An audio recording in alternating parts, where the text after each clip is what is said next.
Bharat news और इस समय मौजूद है सगड़ी विधानसभा के क्षेत्र आखेपुर में और यहाँ पे जनसभा हो रही थी doctor H N Singh Patel का जो सपा के विधायक पद के प्रत्याशी हैं। और आइए हम इनसे बात करेंगे चुनावी मुद्दे में इनकी क्या रणनीति है, किन मुद्दों पे अपना वोट लेंगे। आइए हम बात करते हैं। आप सगड़ी से चुनाव लड़ रहे हैं, आप पे बाहरी होने का आरोप लगाया जाता है, इस पर क्या कहेंगे आप? ऐसा कुछ देखिए, बाहरी होने का आरोप जो पार्टी लगवा रही है, अब आप समझ गए होंगे कौन लगवा रही है और कौन पुतला फुकवा रही थी। हमको नहीं समझ में आता कि जो पार्टी वसुधैव कुटुंबकम की बात करती है वो एक मधुबन और सगड़ी में इतना अंतर करती है कि ये बाहरी है। हालांकि आजमगढ़ से हम पैदा हुए हैं, यानी मऊ आजमगढ़ से पैदा हुआ है। सही है। तो बाप अपने बेटे को कभी नहीं छोड़ सकते।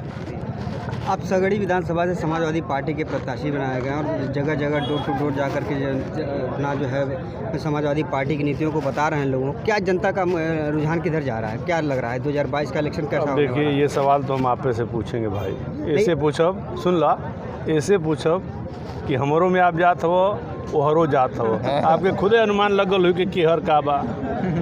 तो क्या सगड़ी विधानसभा में अब तक जो भी लोग जिनको भी जनता ने मौका दिया है, क्या विकास कार्य सगड़ी विधानसभा में क्या रह गया, क्या छूटा है? अगर आपको जनता मौका देती है, अब देखिए तो किस तरीके का विकास कार्य सगड़ी विधानसभा में किया बहुत जाएगा? धन्यवाद आपको इस सवाल पूछने के लिए। हम नेता होता नहीं हैं, हम अभी फ़िलहाल सर्जन हैं, डॉक्टर हैं, और हम झूठ नहीं बोलते अभी तक फ़िलहाल। नेता होने के बाद पता नहीं क्या होगा, वो तो भविष्य की अगर्त है। लेकिन मैं जो वादा करता हूँ उसको पूर्ण रूप मूर्त रूप देने की कोशिश करता हूँ।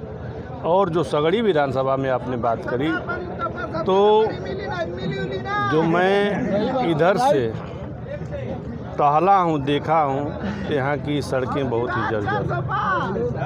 देवारांचल में जब बाढ़ आती है तो वहाँ के लोगों के लिए आवागमन की सुविधा न के बराबर, यानी जब बंदे बह जाते हैं, टूट जाते हैं, तो बेचारे कैसे जीवन यापन करते हैं हमने देखा। क्योंकि वहीं हमने 22 नवंबर माननीय नेताजी के जन्मदिन पे एक कैंप लगाया था, बड़ा कैंप लगा था, जिसमें 7 हमारे पोस्ट ग्रेजुएट डॉक्टर थे और 2 जो है सुपर स्पेशलिटी वाले डॉक्टर थे। तो वहाँ शिक्षा की, चिकित्सा की और सड़क की, ये 3 मूल समस्याएं हैं जिसको अगर जनता हमको मौका देती है तो मैं उसको दूर करने का भरसक प्रयास करूँगा। समाजवादी पार्टी के मुखिया अखिलेश यादव ने कहा है कि समाजवादी सरकार बनने पर 300 यूनिट फिर ये पुरानी पेंशन की बहाली की जाएगी।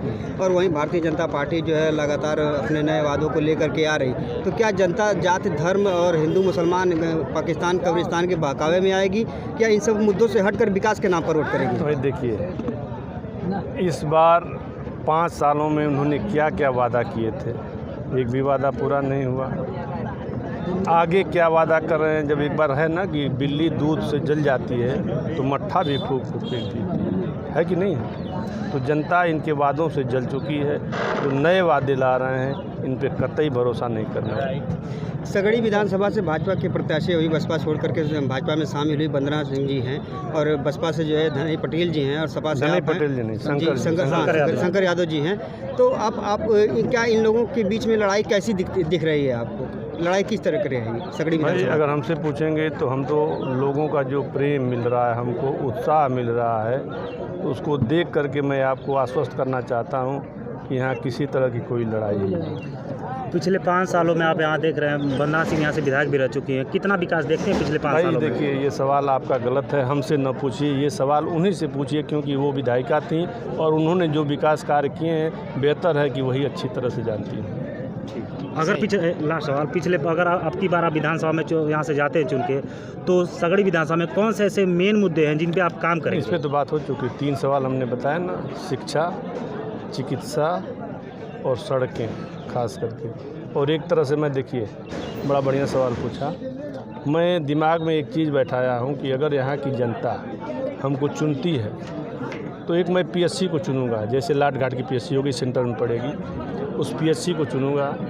और माननीय अगर मुख्यमंत्री हमारे माननीय अखिलेश जी बन जाते हैं तो वहाँ से धन अवमुक्त करा के इसको 100 बेड का बढ़िया सुसज्जित हॉस्पिटल बनवाऊँगा।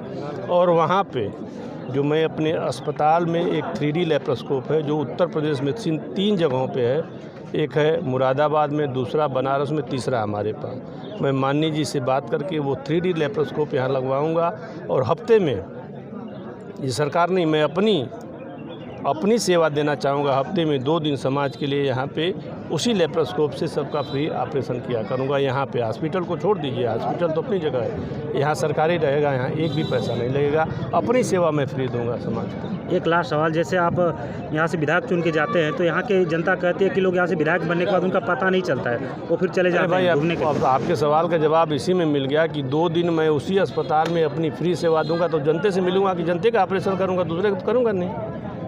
ठीक है, धन्यवाद। धन्यवाद। अखिलेश यादव चंद पटेल पटेल जिन्होंने अपनी मुद्दों पे बात की, इन्होंने बोला कि अगर यहाँ से हम विधायक बन के आते हैं तो यहाँ की सड़कें, यहाँ पे शिक्षा, यहाँ पे स्वास्थ्य पे हम काम करेंगे। अब ये तो चुनाव के बाद ही पता चलेगा कि कितना काम होता है। आप देख रहे हैं भारत न्यूज़। नमस्कार।